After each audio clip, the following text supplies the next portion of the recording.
नमस्कार दोस्तों, मेरा नाम है सीए हिमांशु गुप्ता और मेरे साथ हैं सीए अदिति धीमान। और दोस्तों, आज हम बात करेंगे जीएसटी में रजिस्ट्रेशन के रिगार्डिंग और जानेंगे बहुत सारे सवालों के जवाब को जो कि जनरली लोगों के होते हैं, जैसे कि क्या क्या डॉक्यूमेंट्स की ज़रूरत होती है, क्या प्रोसेस है और कितना टाइम लगता है जीएसटी नंबर आने में, और इसके अलावा भी बहुत सारे सवालों को। तो चलिए शुरू करते हैं बात को सी अदिति धीमान के साथ। तो सबसे सी अदिति धीमान जी, सबसे पहला हमारा सवाल है इसमें कि जीएसटी क्यों ज़रूरी है, जीएसटी नंबर लेना ज़रूरी क्यों है हमारे लिए। जीएसटी रजिस्ट्रेशन लेना इसीलिए ज़रूरी है क्योंकि बिना रजिस्ट्रेशन के हम टैक्स कलेक्ट नहीं कर सकते। हम लॉ के अकॉर्डिंग यही है कि हम लोग रजिस्ट्रेशन लेंगे, उसके बाद ही टैक्स कलेक्ट करेंगे या फिर टैक्स की पेमेंट का क्रेडिट ले सकते हैं।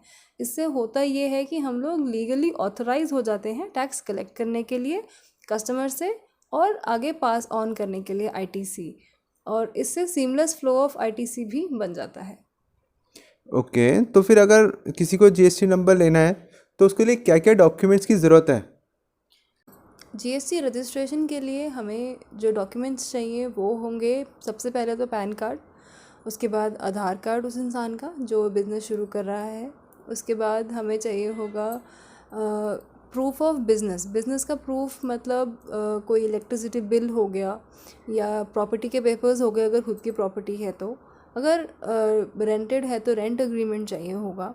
उसके अलावा हमें चाहिए फ़ोटोग्राफ्स, उस बंदे के, जो उस इंसान के जो शुरू कर रहा है, फ़ोटोग्राफ चाहिए होगा, और बैंक अकाउंट डिटेल्स चाहिए जिसमें कि कैंसिल चेक होगा। और पार्टनरशिप है तो हर एक पार्टनर का आधार कार्ड, पैन कार्ड चाहिए होगा और फ़ोटोग्राफ्स चाहिए होंगे। मोबाइल नंबर और ईमेल आईडी तो चाहिए ही। तो ये सारे डॉक्यूमेंट्स हमें चाहिए होंगे जीएसटी रजिस्ट्रेशन के लिए। ओके, तो अगर हम बात करें कि जब हम रजिस्ट्रेशन के लिए अप्लाई करते हैं तो जीएसटी का नंबर हमें कितने दिन में मिल जाता है। जनरली जीएसटी नंबर आधार ऑथेंटिकेशन के 7 दिन में जीएसटी नंबर आ जाता है। ओके, तो सी अदिति जी, हमें जीएसटी में रजिस्ट्रेशन कराना कब पड़ता है जनरली। जनरली कोई भी सप्लायर है, चाहे वो सप्लाई कर रहा है कोई गुड्स को या फिर कोई सर्विसेज प्रोवाइड कर रहा है, तो वो सप्लायर अगर उसकी टर्नओवर, उसकी जो सेल्स है फाइनेंशियल ईयर में, अगर वो थ्रेशोल्ड क्रॉस कर रही है, थ्रेशोल्ड से बढ़ जाती है, ज़्यादा हो जाती है, तो तब उसको जीएसटी रजिस्ट्रेशन करने की ज़रूरत पड़ जाती है। तो और अगर हम बात करें थ्रेशोल्ड लिमिट की, जो आपने कहा अभी अपनी बातों में, तो ये कितनी है, मतलब जीएसटी लेने के लिए लिमिट है कितनी। जीएसटी रजिस्ट्रेशन के लिए जो थ्रेशोल्ड लिमिट है वो हर स्टेट की अलग है इंडिया में। जैसे किसी स्टेट में 10 लाख भी है, स्पेशल कैटेगरी स्टेट जिनको हम कहते हैं, या किसी और स्टेट में 20 लाख या 40 लाख भी है गुड्स और सर्विसेज की अलग अलग। तो इसकी एक प्रॉपर लिस्ट है हर एक स्टेट की अलग लिमिट के लिए। तो वो एक प्रॉपर लिस्ट है जीएसटी लॉ के अकॉर्डिंग जो गवर्नमेंट हमें प्रोवाइड करती है। ओके, तो दोस्तों, जैसे कि सी अदिति जी ने कहा कि जब हम जीएसटी रजिस्ट्रेशन के लिए अप्लाई कर रहे होते हैं तो सेल्स की एक लिमिट है जो कि डिफरेंट है हर स्टेट के वाइज।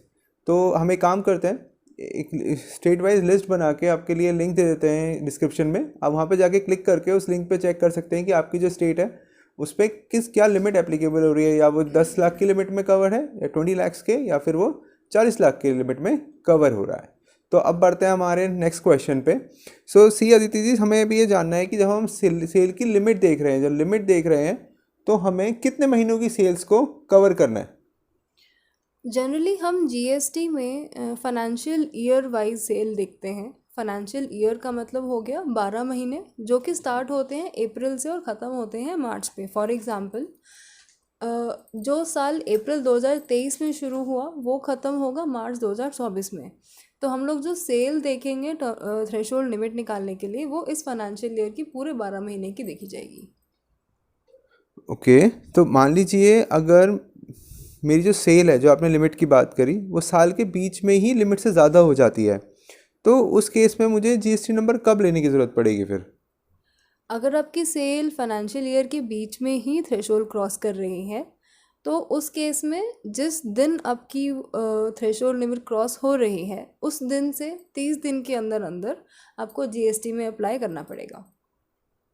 ओके, तो अगर मेरी जो है 5 ब्रांचेज हैं, अब मैं टोटल सेल निकाल रहा हूँ ताकि मैं जीएसटी नंबर लेना है या नहीं लेना है उसके लिए मैं चेक कर रहा है। मेरी 5 ब्रांचेज हैं अलग अलग एरियाज़ में, तो क्या मैं हर ब्रांच का टर्नओवर अलग अलग देख के अलग अलग जीएसटी लूँगा या कैसे करूँगा इस केस में अगर मेरी 5 ब्रांच है तो?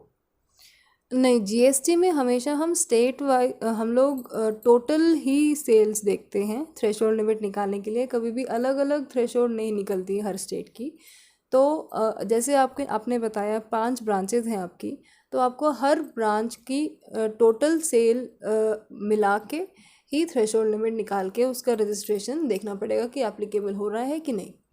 तो मतलब आपका ये है कि जो 5 ब्रांचेज हैं, पांचों ब्रांच की सेल्स को मैं टोटल करेंगे हम, उसके बाद हम देखेंगे कि हमारी लिमिट क्रॉस कर रही है या नहीं कर रही है। अगर वो क्रॉस कर रही है तो फिर हमें जीएसटी नंबर लेने की ज़रूरत है, अदरवाइज़ नहीं है। जी बिल्कुल बिल्कुल सही कहा आपने। Okay, thank you. तो अगर हम मेरा नेक्स्ट क्वेश्चन ये है यहाँ पे कि अगर मान लीजिए मेरा जो बिज़नेस है वो 2 स्टेट्स में है। उदाहरण के तौर पे मैं बिज़नेस कर रहा हूँ, हरियाणा में भी मेरा बिज़नेस है, मेरा स्टोर है या शोरूम है, और मेरा एक शोरूम राजस्थान में है या फैक्ट्री है। तो क्या मुझे हर स्टेट में रजिस्ट्रेशन लूँगा, मैं अलग अलग जीएसटी नंबर लूँगा, या मैं हरियाणा में जीएसटी नंबर लेके राजस्थान में भी वो जीएसटी नंबर यूज़ कर सकता हूँ? नहीं, जीएसटी में हमें हर स्टेट में रजिस्ट्रेशन लेना पड़ता है। तो आपको हरियाणा में भी रजिस्ट्रेशन लेना पड़ेगा और दूसरे स्टेट में भी रजिस्ट्रेशन लेना पड़ेगा अलग अलग। ओके, लेकिन अगर मेरी सेल एक स्टेट में तो लिमिट से कम है, जैसे कि लिमिट अगर हरियाणा की 20 लाख है जीएसटी नंबर लेने की, तो मेरी इससे कम है। लेकिन राजस्थान में अगर मेरी सेल लिमिट जो है वो ज़्यादा है, लिमिट से मैं जो अगर राजस्थान में 20 लाख की लिमिट है तो मैं उससे ज़्यादा सेल कर रहा हूँ सालाना।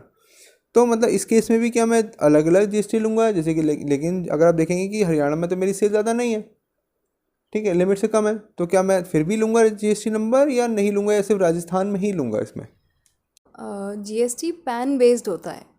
तो अगर आपकी सेल किसी भी एक स्टेट में थ्रेशोल्ड लिमिट क्रॉस कर रही है तो आप हर एक स्टेट में रजिस्ट्रेशन के लिए एलिजिबल हो जाएंगे। ऐसा नहीं होगा कि अगर आप एक स्टेट में रजिस्ट्रेशन के लिए आपने अप्लाई कर दिया तो बाकी स्टेट्स के लिए नहीं करोगे। पैन बेस्ड रजिस्ट्रेशन होता है। तो अगर आपने किसी भी एक स्टेट में थ्रेशोल्ड क्रॉस कर दी, चाहे वो 20 लाख है, 10 लाख है, 40 लाख है, किसी भी एक स्टेट में अगर आपने थ्रेशोल्ड क्रॉस कर दी तो आपको सारे स्टेट्स में रजिस्ट्रेशन करवाना पड़ेगा जहाँ जहाँ पर भी आप ऑपरेशनल है अपने बिजनेस के लिए। ओके, ये नॉलेज मेरे पास नहीं थी। तो चलिए अब मूव करते हैं हम अगले क्वेश्चन पे। तो अगर मान लीजिए कोई सप्लायर अपना बिज़नेस कर रहा है, एक स्टेट में ही है, हरियाणा में ही सपोज़ मान के चलते हैं, हरियाणा में ही वो काम कर रहा है, लेकिन उसके बहुत सारे बिजनेस अलग अलग जगह सिटीज़ में अलग अलग जगह पे उसके शोरूम्स या शॉप है। तो क्या इस केस में भी उसे अपनी हर शोरूम के लिए, अपनी हर शॉप के लिए जीएसटी लेना पड़ेगा, या फिर इस केस में क्या करना पड़ेगा? क्या उसकी तो एक स्टेट में ही है?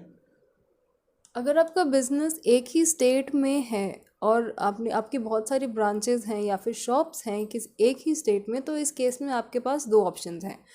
या तो आप अलग अलग रजिस्ट्रेशन हर एक शॉप हर एक ब्रांच के लिए ले सकते हो, ये जीएसटी लॉ आपको प्रोवाइड करता है। या फिर इसके बाद नेक्स्ट ऑप्शन ये आता है कि आप एक ही रजिस्ट्रेशन ले लो, सारे ब्रांचेस और सारे शॉप्स के लिए एक ही रजिस्ट्रेशन ले लो, रजिस्ट्रेशन नंबर एक ही होगा, लेकिन जीएसटी सर्टिफिकेट पे आपको दिखाना पड़ेगा कि एक हमारा कोई एक address principal place of business होगा और बाकी सारे जितने भी एड्रेसेस हैं, जितने भी लोकेशंस हैं आपके बिज़नेस के, वो सारे एडिशनल प्लेस ऑफ बिजनेस में आ जाएंगे। तो इस तरीके से अगर हम जीएसटी रजिस्ट्रेशन सर्टिफिकेट में अगर इस तरीके से दिखाएंगे तो ये भी पॉसिबल है अगर किसी एक ही स्टेट में आप ऑपरेशनल हैं तो। ओके, तो मतलब आपका कहने का मतलब ये है कि मैं अलग अलग जगह का अलग अलग जीएसटी नंबर ना लेके एक जीएसटी नंबर ले सकता हूँ, और उसमें अपनी जीएसटी में अपनी एक लोकेशन को, जो मेरा एक ऑफिस है, उसको मैं प्रिंसिपल प्लेस ऑफ बिजनेस दिखा सकता हूँ, और बाकी जगह जो बाकी मेरे ऑफिस हैं उसको मैं एडिशनल प्लेस ऑफ बिजनेस दिखा सकता हूँ। ये भी एक सही तरीका है। जी बिल्कुल बिल्कुल। ओके, चलिए ठीक है, अगले क्वेश्चन पे आते हैं हम। तो बहुत सारे लोग आजकल हम देखते हैं कि ऑनलाइन सामान बेच रहे हैं, फ्लिपकार्ट पे, अमेज़ॉन पे, या अपनी वेबसाइट के थ्रू भी। तो उस केस में मुझे ये जानना है कि क्या उनके लिए भी ये लिमिट की, जो हम अभी तक बात चल रही है हमारी, क्या उन पे भी ये लिमिट लगती है, या उनके लिए क्या लिमिट है? उनके लिए जीएसटी नंबर लेने के लिए क्या लिमिट है? अगर है तो क्या लिमिट है? ये प्लीज़ हमें थोड़ा सा बताइए। एक्चुअली ऑनलाइन सेल्स जो भी लोग करते हैं, चाहे वो अपनी वेबसाइट के थ्रू करते हैं, अपनी खुद की वेबसाइट बना के सेल करते हैं, या फिर किसी ई कॉमर्स प्लेटफॉर्म के थ्रू करते हैं, ताकि वो अमेज़ॉन, फ्लिपकार्ट या कुछ भी हो सकता है। इन दोनों के थ्रू अगर कोई ऑनलाइन सेल कर रहा है, चाहे वो गुड्स है चाहे वो सर्विसेज है, उस पर कोई थ्रेशोल्ड लिमिट अप्लाई नहीं होती है। आपको इनिशियली स्टार्टिंग से आपको रजिस्ट्रेशन लेना पड़ेगा। ये कंपलसरी रजिस्ट्रेशन है, जीएसटी लॉ में ये दिया गया है कि ई कॉमर्स वालों को जो भी ऑनलाइन सेल कर रहा है उनको रजिस्ट्रेशन कंपलसरी है विदाउट एनी थ्रेशोल्ड लिमिट। अच्छा, मतलब अगर मुझे ऑनलाइन माल बेचना है, अपना सामान बेचना है, तो मैं जीएसटी नंबर लेने ही पड़ेगा, मेरे पास कोई दूसरा ऑप्शन नहीं है? बिल्कुल नहीं, कोई ऑप्शन नहीं। Okay, thank you. तो एक मेरा लास्ट क्वेश्चन है कि मान लीजिए मेरी लिमिट ज़्यादा नहीं है, लिमिट मैं सेल अभी मैंने शुरू किया, अपनी दुकान खोली है, मैं ऑनलाइन नहीं बेच रहा हूँ और मुझे अपनी जीएसटी नंबर लेना चाहता हूँ, मेरे पास कंपलसरी नहीं है कि मुझे रजिस्टर नंबर लेना ही है क्योंकि मेरी सेल्स ज़्यादा नहीं है, तो क्या इस केस में क्या सिर्फ कंपलसरी होने पे ही जीएसटी नंबर मिलेगा या मैं अपनी मर्ज़ी से, मुझे ज़रूरत है तो मैं ले सकता हूँ? देखिए, अगर आपकी सेल थ्रेशोल्ड लिमिट क्रॉस नहीं कर रही है तो आप ज़रूरी नहीं है आपको जीएसटी रजिस्ट्रेशन लेना, लेकिन थ्रेशोल्ड लिमिट क्रॉस होने के बाद ये कंपलसरी हो जाता है। इससे पहले तक कंपलसरी नहीं है, लेकिन अगर आप चाहते हैं रजिस्ट्रेशन लेना तो आप वॉलंटरीली रजिस्ट्रेशन करवा सकते हैं अपना। इसमें जीएसटी लॉ आपको अलाउ करता है। ओके, बहुत बहुत शुक्रिया आपका इतने सारे सवालों के जवाब देने के लिए। तो दोस्तों, ये था आज का हमारा वीडियो जिसमें आपने जाना कि जीएसटी रजिस्ट्रेशन के रिलेटेड बहुत सारे सवालों के जवाब को। इसके अलावा भी कोई आपका सवाल है जिसका आंसर आपको नहीं मिला है तो आप हमें कमेंट बॉक्स में इसका वो क्वेश्चन पूछ सकते हैं और हम आपके क्वेश्चन का जवाब देने की पूरी कोशिश करेंगे। तो ये था आज के लिए, फिर मिलेंगे नेक्स्ट वीडियो में। अगर आपको वीडियो पसंद आया हो तो हमारे चैनल को सब्सक्राइब कीजिए, वीडियो को लाइक कीजिए और शेयर कीजिए। Thank you.